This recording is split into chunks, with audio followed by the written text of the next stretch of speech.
Joining us is Michael Kugelman, the South Asia expert at the Woodrow Wilson Center. He's with us from Washington, D.C. Good evening, Michael. My first question to you is, what do you think prompted Donald Trump to declare this major withdrawal?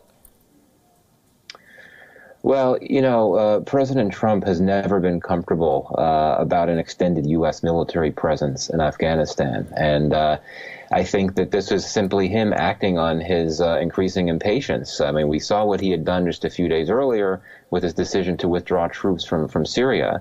So I think that, when he took office, even when he came out with his Afghanistan strategy, he was never comfortable staying in Afghanistan. And of course, we know that several senior aides convinced him to rethink his decision to withdraw and essentially convinced him to stay. Some may suggest, those that are more optimistic would suggest that Trump was making this announcement as a concession to the Taliban to essentially capitalize on what had been some fairly productive informal talks between very senior Taliban officials and U.S. representatives in the UAE the other day. The idea there would be that by declaring this intention to withdraw half its troops, that would give the Taliban a huge concession and make it willing to want to talk about ending the war. But I don't think that's the case. From everything that I've heard so far, and from discussions I've had with those that would know, it does seem that Trump really simply wanted to get out, and he made his decision for reasons having nothing to do with these recent talks with the Taliban in the UAE. I have to agree. Concession to the Taliban sounds like a very, very generous assessment of what has happened. Does it, though, amount to conceding defeat to the Taliban and to the general situation in Afghanistan? Also, has Taliban then scored a propaganda win, if nothing else? Well, absolutely. I mean, I've been saying over the last few hours in my media engagements that this is a huge propaganda coup for the Taliban, because it essentially got what it's always wanted, that being a withdrawal of U.S. troops without having to give up anything in return and without having to sign a deal or anything. It's really quite extraordinary. But that said, let me put out a bit of good news, a bit of a reality check. I mean, yes, if Trump really does pull out half of the troop presence in Afghanistan, that's a really bad thing. However, it's not a catastrophic decision. There will still be at least 7,000 U.S. troops remaining. There will be 8,000 NATO troops. And presumably, the U.S. financial support for the Afghan security forces will continue to flow, and that is really a lifeline for the Afghan security forces. If the Afghan army and the security forces are going to collapse, it wouldn't be because the U.S. forces are leaving. It's because they would run out of money. And so far as I know, that has not been affected, though, of course, it could come later. I mean, now that Trump is willing to start withdrawing, I mean, that could mean that the aid spigots, the financial aid to the Afghan security forces could be reduced soon as well. But for now, I think that's not the case.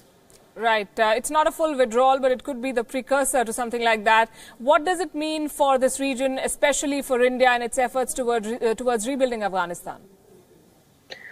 Well, I think that with India, it seems to me that India has really been written out of this entire script, so to speak. I mean, what we've had in the last few weeks is the U.S. getting much more deeply involved in a reconciliation process. Pakistan has also been very involved, and the U.S. Trump specifically called on the Pakistanis to assist the U.S. in bringing the Taliban to the table. And now we have this news that the U.S. is going to pull out many of its troops, which I think could well, in the absence of a deal or ceasefire, lead to increased levels of violence and instability in Afghanistan, which clearly is a net loss and a net disadvantage for India. So, it really is a bit of a troubling state of affairs if you look at this from the perspective of New Delhi. But I think from the perspective of Washington, it's a bad thing, too. I mean, the U.S. has really lost a lot of credibility. It's staged this unilateral withdrawal. It hasn't gotten anything in return. It's really, I think, damaged its relationship with the Afghan government, which I think was not apprised, was not aware that this decision was going to come. So it really is a bit of a mess right now. And where does this leave Russia, which is also simultaneously engaging with the Taliban? Does it lose any leverage if they had any to start with? Well, I think that Russia had been upstaged in these recent UAE meetings. I think Russia has been trying to telegraph its desire to play a greater role in Afghanistan, and particularly to get a reconciliation process going. It hosted this peace conference in Moscow a few weeks ago that, brought a lot of key players to the table.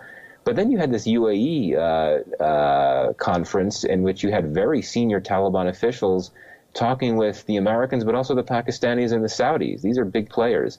But now I think that Russia wins out again. I mean, the more the U.S. presence recedes in Afghanistan, the more Russia benefits, and also the likes of China and Iran and all of these other regional players, and Pakistan for that matter as well. They'll have more of an ability to deepen their footprint and increase their influence, whether that's positive or negative. Michael Kugelman, thanks very much. That's not the only headline that's coming out of India today. On tonight's Political Pulse, we look at three other big developments from India, developments that took place essentially in courts, but impact politics. First up, a case that has been haunting the BJP for more than a decade now, the Sohrabuddin Sheikh fake encounter case. It dates back to 2005.